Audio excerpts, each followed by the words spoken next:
Assalamualaikum warahmatullahi wabarakatuh. Perkenalkan, nama saya Muhammad Zakonu Rizky dengan NIM 251011200. Selanjutnya ada teman saya. Perkenalkan, nama saya Aznuman Nur Imam dengan NIM 251051195. Nama saya Nisa Nur Salsabila dengan NIM 25105111196. Baik, di sini kami akan menjelaskan tentang evolusi teknologi mobile dari masa ke masa. Ingatkah kalian pada tahun 1990 kita masih berkomunikasi menggunakan penyertaan atau pagar. Pagar ini sangat populer di zamannya. Pada tahun 1921, pagar ini pertama kali digunakan oleh Departemen Kepolisian untuk berkomunikasi. Kemudian di tahun 1949 dipatenkan oleh Al Gross untuk bertelekomunikasi.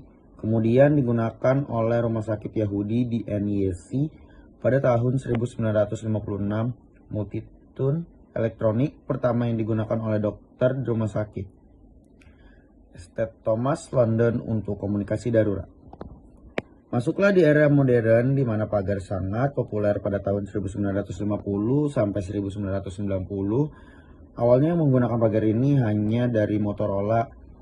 Lalu mereka menciptakan istilah dari pagar ini dan memulai mengembangkannya lagi di tahun 1958. FCC atau Komisi Komunikasi Federal yang menyetujui penggunaan pagar secara umum.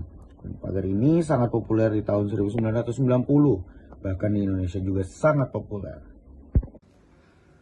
Oke, di sini saya akan menjelaskan awal mula kemunculan handphone. Mulailah penurunan popularitas pagar di tahun 2000-an karena adanya telepon genggam dikarenakan memiliki fitur yang lebih baik, yaitu SMS. Awal ya, 1G dikembangkan di Jepang pada tahun 1979. Jaringannya ini menggunakan sistem analog dan memungkinkan hanya untuk panggilan suara dengan kecepatan maksimum 2,4 kbps. Ponselnya besar dan mahal seperti yang ikonik. Contohnya Motorola Dynotech. Sesuai namanya, 1G merupakan generasi pertama pada teknologi telepon seluler. Teknologi jaringan ini pertama kali diluncurkan oleh Nippon Telegraph dan Telepon pada tahun 1970 silam. Baru kemudian di tahun 1984, teknologi 1G menyeliputi seluruh wilayah Jepang dan menjadikan sebagai negara pertama yang memiliki jaringan 1G secara nasional.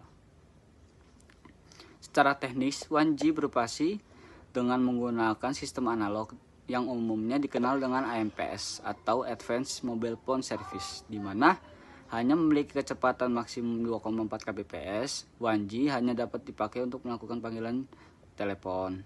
Itu pun dengan kualitas yang buruk, boros baterai dan tidak transkripsi, sehingga percakapan pun dapat disadap dengan menggunakan pemindai radio. Di Indonesia, teknologi 1G pertama kali diperkenalkan pada tahun 1984. Kala itu PT Telkom bersama dengan PT Raja Hasanat Perkasa menyelenggarakan layanan komunikasi seluler dengan menggunakan teknologi NMT atau Nordic Mobile Telephone dengan menggunakan frekuensi 455 MHz. Baik, akan dilanjutkan dengan teman kelompok saya. Saya mau jelasin tentang era 2G. Di era 2G ini pada awal 1990-an, ini tuh merupakan lompatan besar ke dunia digital dengan teknologi GSM yang memungkinkan untuk ponsel menjadi lebih kecil, lebih aman, dan yang terpenting lahirlah SMS. Ponsel-ponsel di era 2G ini disebut ponsel fitur dengan baterai yang tahan lama, desain yang solid, dan fitur hiburan seperti game snack. Di Indonesia dan di Asia sendiri popularitasnya tuh meledak sekitar tahun 2000-an, dan saat itulah popularitas pagar ini benar-benar turun drastis. Teknologi penerus dari 2G ini pertama kali diluncurkan pada tahun 2001 oleh operator asal Jepang, yaitu Docomo. Kemudian 3G hadir sebagai sebuah solusi akan kebutuhan internet yang meningkat pada masa itu dengan menggunakan standar UMTS atau Universal Mobile Telecommunication System teknologi ini tuh sanggup untuk menghantarkan kecepatan data yang lebih cepat daripada generasi sebelumnya dengan kecepatan mencapai 2 Mbps. Dengan hadirnya 3G, masyarakat di seluruh dunia sudah dapat menikmati berbagai macam layanan internet seperti browsing, pengiriman email, streaming video, dan musik, berbagi data, hingga telekonferensi. Era 3G juga menjadi era kelahiran smartphone dengan dua nama besar pada saat itu, yaitu BlackBerry dan Apple. Kebutuhan akan layanan internet dengan menggunakan jaringan 3G ini dinilai tidak cukup, maka dari itu, guna membuat penggunaan layanan internet semakin nyaman, lahirlah teknologi dari 4G. Teknologi ini pertama kali diluncurkan secara komersial di Stockholm, Swedia, dan di Oslo, Norwegia pada tahun 2009 yang menggunakan standar LTE atau Long Term Evolution berbasis teknologi OFDM atau Orthogonal Frequency Division Multiplexing. Era 4G ini bisa dibilang sebagai lahirlah industri konten kreatif dengan kecepatan LTE hingga 100 Mbps. Pada awal peluncuran dan berevolusi menjadi LTE Advanced yang dapat mendapatkan kecepatan 1 Gbps, 4G menawarkan kemampuan untuk streaming video dengan kualitas HD, game online tanpa lag, dan waktu upload dan download yang lebih singkat.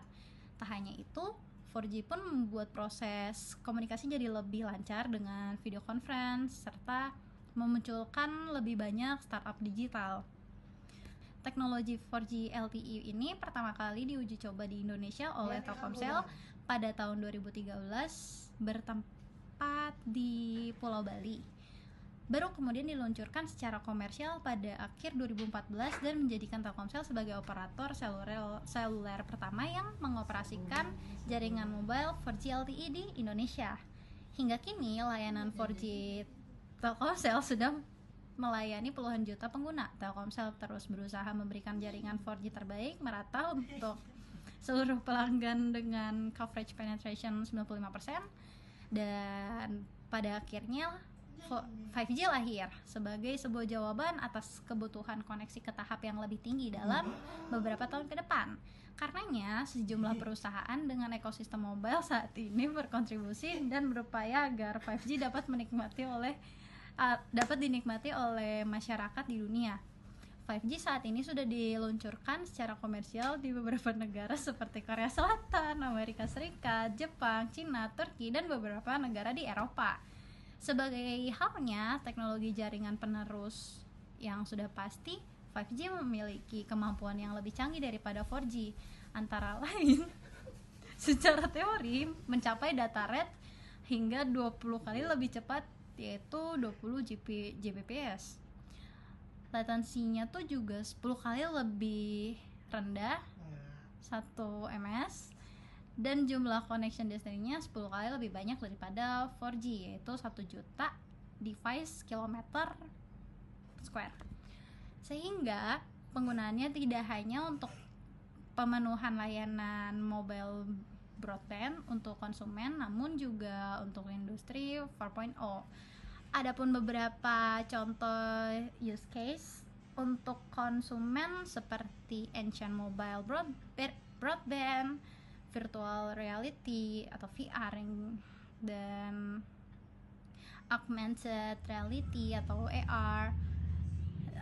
Ada juga yang terakhir itu cloud gaming. Kemudian sejumlah contoh use case untuk industri atau B2B diantaranya ada AR atau VR for industry maintenance, smart surveillance, smart factory, remote controlling machinery, remote surgery, drone surveillance, smart seaport, dan masih banyak lagi. Sekian dari kelompok kami, terima kasih.